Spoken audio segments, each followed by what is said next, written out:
Recently released crime statistics show that kidnapping cases have surged in the Western Cape during the first quarter of this year. Police say over 40 cases currently before courts, with 115 arrests made. Newzroom Afrika's Nasiphi takes a look.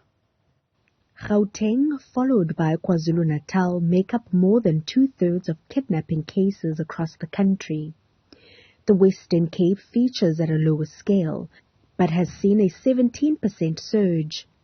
The majority of kidnapping cases reported to police are related to hijackings or kidnappings for robberies.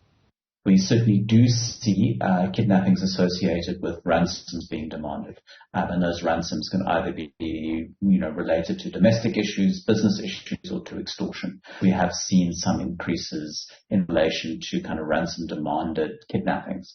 But it's also important to note that many of the sort of ransom related kidnapping cases are not the majority of cases. So certainly you can see this linkage between extortion and kidnapping, and it is indeed a worry. But the problem is we don't know the full extent of the data, and we don't know the full extent of the trend, because the data that appears within the quarterly crime stats and the annual crime stats, just is the kind of catch-all category for reported kidnapping. And most of this data relates to car hijacking. So, for example, if you see the top stations for kidnapping in the Western Cape, also at the top for carjacking. So many of the kidnapping cases actually relate to carjacking. 13 kidnappings for ransom were recorded between April and June, a startling contrast to the mere 3 cases reported between January and March.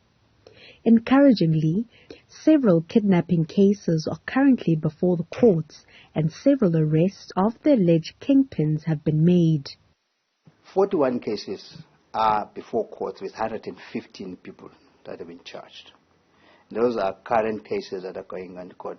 Many of our victims were found in Khayelitsha, were kept in Khayelitsha, and people that were arrested mostly were arrested in Khayelitsha.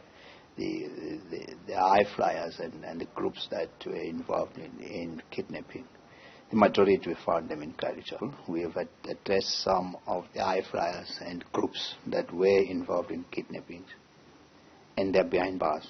We had about 115 people that are behind bars for kidnapping, and amongst those, there are groups.